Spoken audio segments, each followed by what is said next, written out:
Most people think danger announces itself with sirens. It does not. Real danger usually arrives as a monthly statement, a clean banking app, a retirement account that looks professionally managed, and a quiet little lie that says your money is safe because you can still see the number on the screen. I have spent my life studying incentives, capital flows, and human behavior. And if you want the brutal version, here it is. The average person does not lose financial freedom in one dramatic collapse. The average person loses it by leaving too much of his life inside a system designed to use his cash, charge him for access to it, inflate it away, and call that convenience. You think you own your money because your name is on the account. In many cases, what you really own is a claim inside someone else's machine. That is the first truth you need to face. The second truth is even less pleasant. Machines behave well right up until the moment they do not. A banking machine looks stable until credit tightens. A brokerage machine looks liquid until forced selling begins. A retirement machine looks diversified until inflation changes the math and turns every polite assumption into a slow leak. When that happens, most people do not have a plan. They have habits, they have default settings, they have a checking account, a savings account, a portfolio full of paper claims, and a faith in institutions they have never actually stress tested. That is not a strategy, that is sleepwalking. If I were starting from scratch today, I would think about wealth the way an engineer thinks about survival on a damaged aircraft. I would not ask whether the cabin still looks comfortable. I would ask where the exit hatches are, whether they open when the pressure changes, and whether I can reach them before everybody else panics. That is the frame I want you to hold in your mind for the rest of this story. An exit hatch, not for all your money, not for wild speculation, not for drama, not for political theater, for survival, optionality, and refusal power, because that is what most families are missing. They have income, they have bills, they have retirement hopes, they have subscriptions, they have routines, but they do not have refusal power. They cannot refuse inflation. They cannot refuse bank spreads. They cannot refuse advisor fees. They cannot refuse the market. Mood swings. They cannot refuse an oil shock, a frozen central bank, a war premium in energy, or a bad month in the wrong part of their life. A man with no exit hatch is not managing money.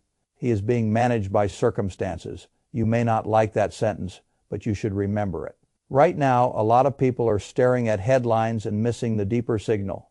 They are watching stocks shake, oil jump, and central bankers talk. Meanwhile, the smart money is doing something quieter and much more important. It is building distance from the traditional banking and brokerage machine, not because the world ends tomorrow, but because concentration of dependence is how families get trapped. Inflation risk, oil shock, rate rigidity, and a narrowing decision window are all pushing the same conclusion. Some portion of wealth needs to sit where the usual machine has less reach. That matters, because most people still think the safest money is the money that feels the most familiar. That belief is expensive. Let me say something plainly: cash at a bank is not sacred. It is useful. Those are not the same thing. Your deposit is functionally raw material for the bank's business model. You get convenience, they get your funding, you get a screen and a password, they get a balance sheet input. If that arrangement serves you, fine. But do not romanticize it. A tool is a tool. The mistake is turning a tool into a shrine. The same thing happens in brokerage culture. People call it investing when often what they really mean is exposure. Exposure to algorithms, exposure to forced liquidations, exposure to headlines, exposure to other people, leverage, exposure to valuation compression, exposure to the emotional instability of millions of strangers. That does not mean you should never own stocks. I've spent a lifetime owning businesses, but I know the difference between ownership chosen from strength and paper exposure maintained out of habit. Most families do not. They are long what they do not understand and short what they actually need. They are long liquidity theater and short resilience. They are long convenience and short control. They are long paper wealth and short escape routes. That is the diagnosis.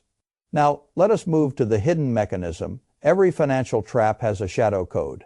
The shadow code of the ordinary saver is this: if your money remains entirely inside the traditional machine, then every problem in that machine becomes your problem, even when you did nothing wrong. If inflation rises, your savings account bleeds purchasing power. If markets seize, your brokerage statement becomes a hostage to panic. If tax rates rise later, Your retirement structure becomes less efficient at the exact moment you were supposed to feel secure. If a bank fails above the insured threshold, your confidence suddenly becomes a legal process.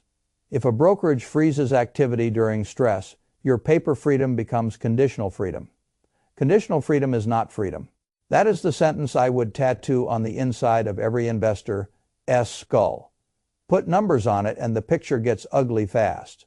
A standard bank savings rate around 0.39% against inflation running near 3% is not low yield.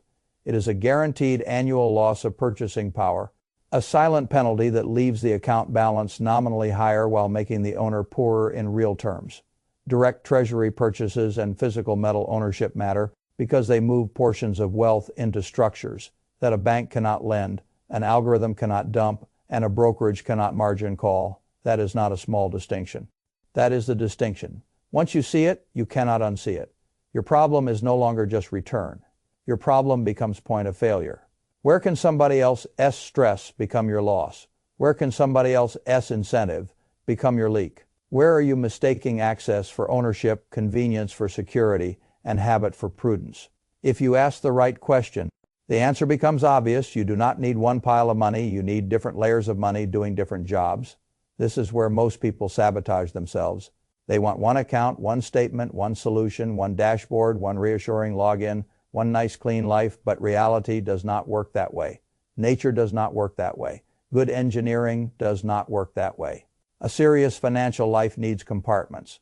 If one section takes on water, the whole craft should not sink. That is what an exit hatch really is. It is a deliberate break in dependency. Now, I am going to give you the 3 hatches that matter most in this particular environment.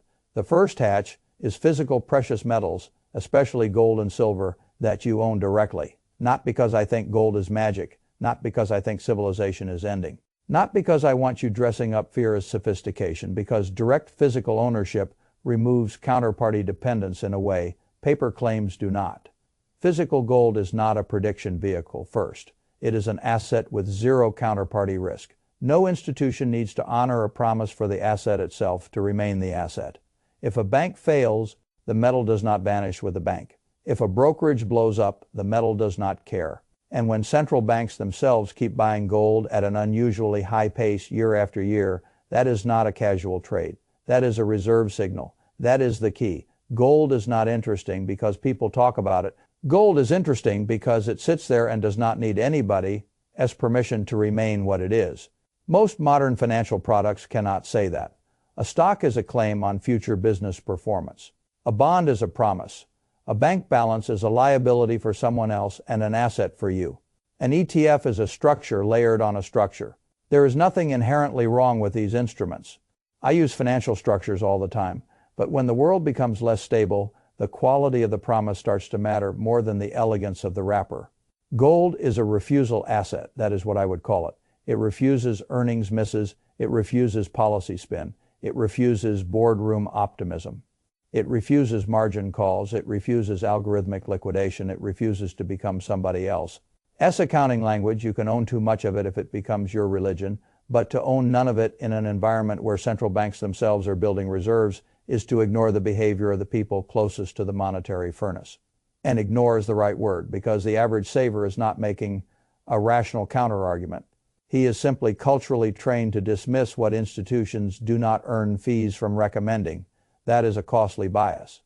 Now let me sharpen the point. This is not about putting every dollar into metal. Physical metal belongs as a portion, a foundation, a non-lendable layer of wealth, often in something like a 5 to 15% range rather than a total life bet. It comes with a trade-off of lower immediate liquidity. Selling takes effort. It is not a checking account. That is not a flaw. That is the price of stepping outside the machine.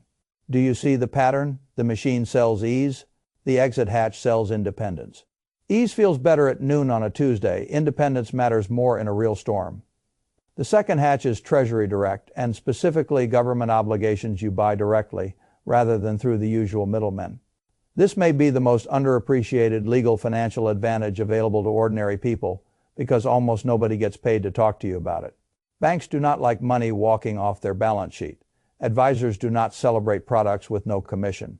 Financial media has little incentive to romanticize a government site that charges no annual management fee and no transaction commission for the privilege of simply owning what you bought. TreasuryDirect lets you hold I-bonds, T-bills, notes, tips, and floating rate notes directly with the U.S. Treasury rather than at a bank, a brokerage, or inside a fund manager.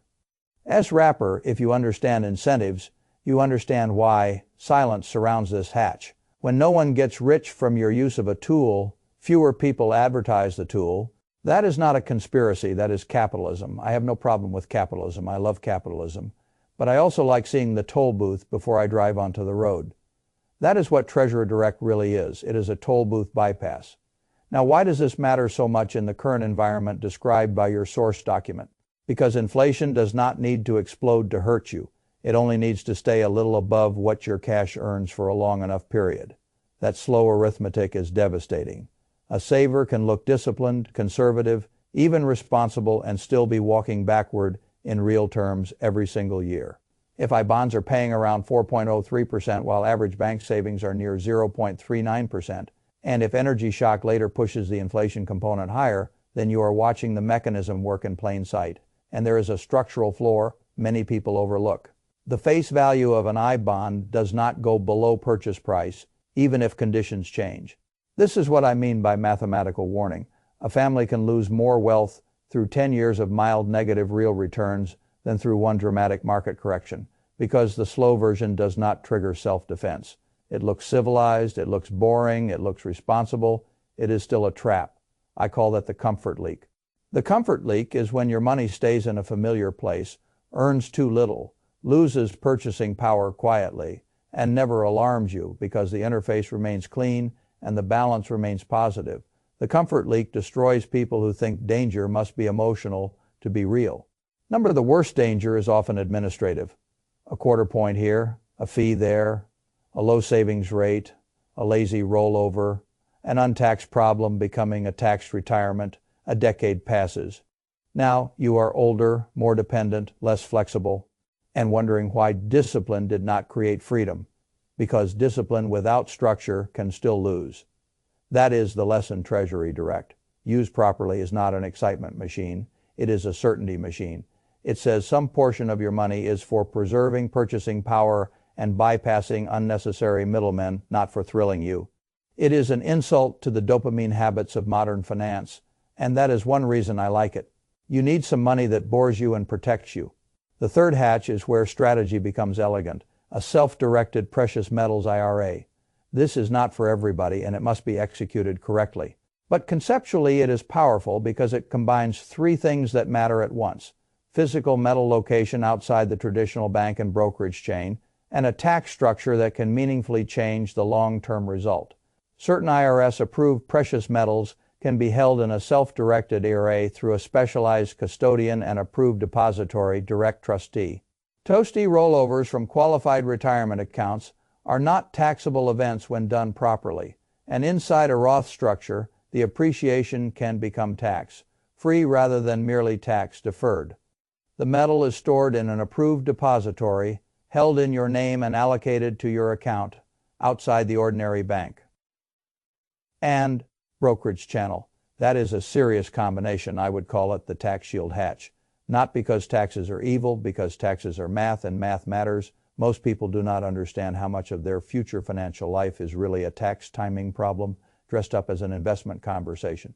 They spend endless hours discussing whether one asset might beat another by a point or two, while ignoring the structure that determines what portion of the gain is actually theirs. That is amateur thinking. Sophisticated capital allocation is not just what you own, it is where you own it, how you own it, what can happen to it under stress, and what toll gets charged when you finally benefit from being right. Think about a retiree rolling over substantial funds, buying physical gold inside a self-directed structure, and potentially holding future appreciation in a Roth environment where that growth stays tax-free. Now think about what honest analysis requires: administration fees, storage fees, metal premiums over spot. Those costs are real, and that matters. Because any honest strategy discussion must admit friction. But friction is not the enemy. Unseen fragility is the enemy.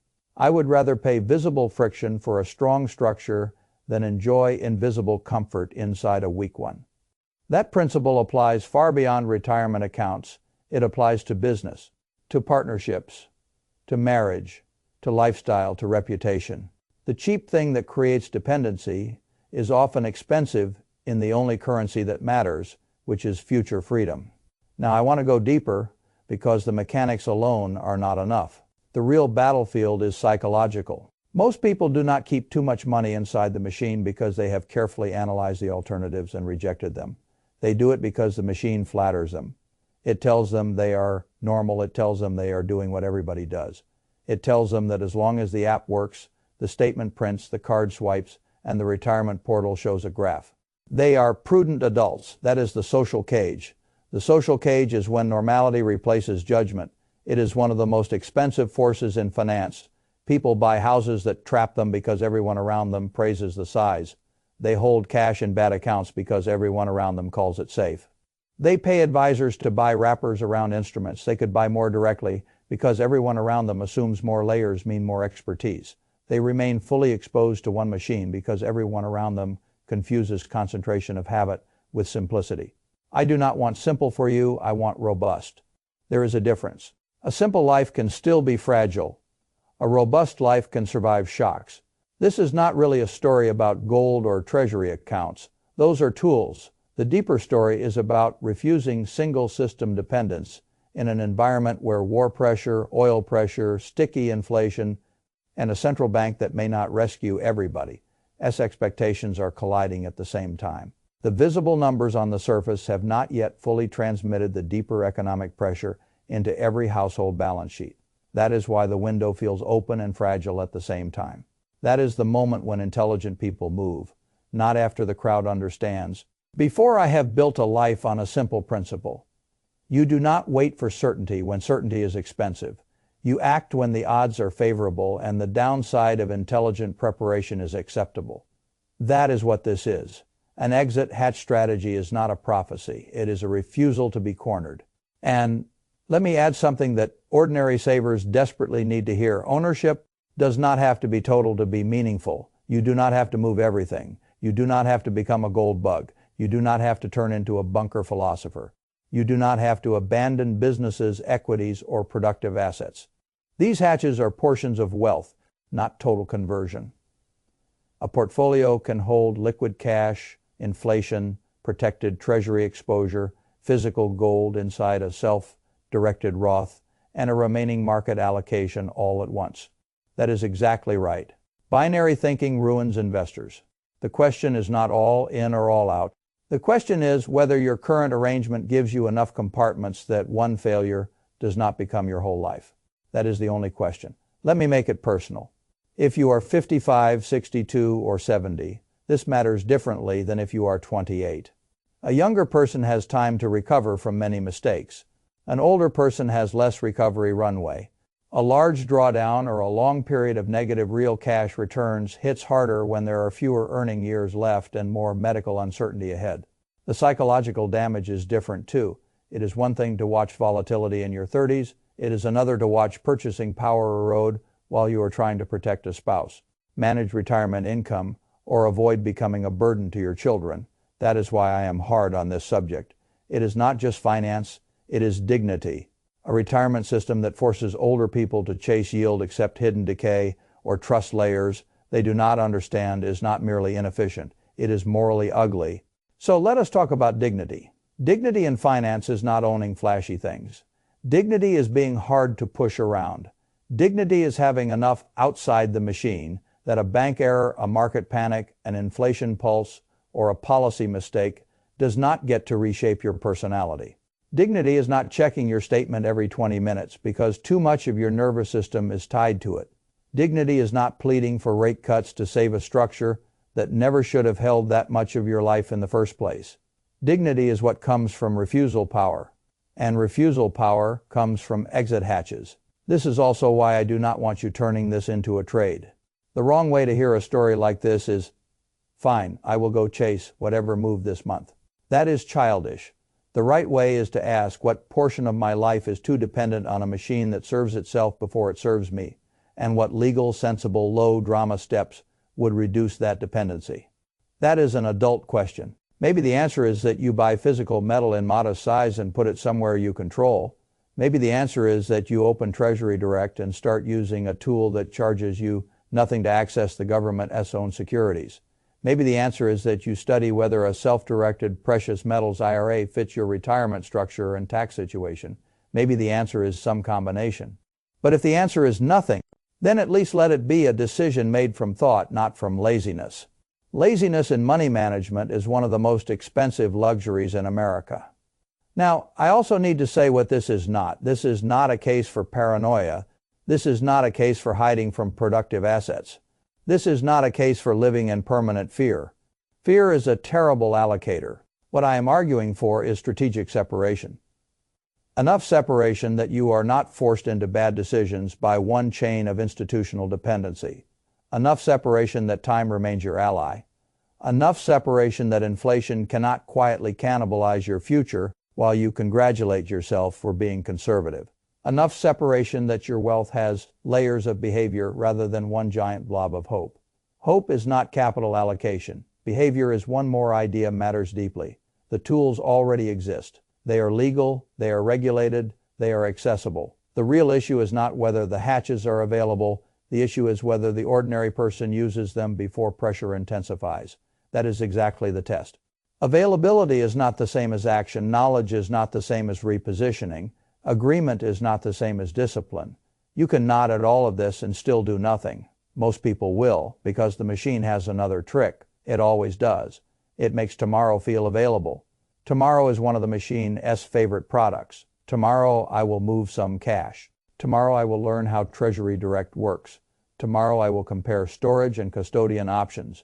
Tomorrow I will speak to the tax professional. Tomorrow I will stop leaving so much idle cash in a comfort leak. Tomorrow I will stop acting like a clean user interface is a guarantee of real safety. Tomorrow, tomorrow, tomorrow. Then one day the environment changes faster than you expected, and what should have been a calm strategic shift becomes an emotional scramble. People pay the highest price when they move late and under pressure. They chase instead of allocate, they react instead of design. They finally look for the exit hatch when the cabin is already filling with smoke. Do not be that person. I did not build my life by demanding that the world be simple. I built it by accepting that incentives run everything, that compounding favors the patient, that structure matters, and that a reputation for rationality is usually just the long shadow cast by disciplined choices made before the crowd understood them. You do not need my exact portfolio. You do not need my life. You do need to stop confusing familiarity with safety. That confusion has emptied more futures than any stock market correction ever could. So here is the final test. Imagine two people with the same net worth. The first person keeps nearly everything inside the standard machine because it feels normal, easy, and respectable. His cash earns too little. His retirement is tax lazy. His emergency reserve is not optimized. His so-called conservative money is slowly being chewed by inflation. He tells himself he will adjust later. The second person looks at the same world and decides that some portion of his wealth must live outside the usual dependency chain. He builds a small but real physical reserve. He learns to use direct treasury tools. He studies tax structure instead of only asset gossip. He stops demanding that every dollar be instantly liquid and instead demands that every dollar have a purpose. He gives himself compartments. He gives himself distance. He gives himself refusal power from the outside. Both men look reasonable for a while. Both men even feel safe, but only one of them has an exit hatch. When the pressure rises, that difference stops being theoretical. It becomes personality. It becomes sleep. It becomes negotiation strength. It becomes whether you can say no to panic, no to bad timing, no to forced selling, no to hidden decay, no to the kind of quiet financial humiliation that turns a proud person into a dependent one. That is the door, and now you are standing in front of it. You can keep worshiping the machine because it is familiar, because it is easy, because most people never look past the interface, or you can start building the hatches while the cabin is still calm. One path keeps you comfortable, the other makes you hard to trap. Choose carefully in finance as in life. The people who wait to find the exit until they smell smoke almost never get the best seat on the lifeboat.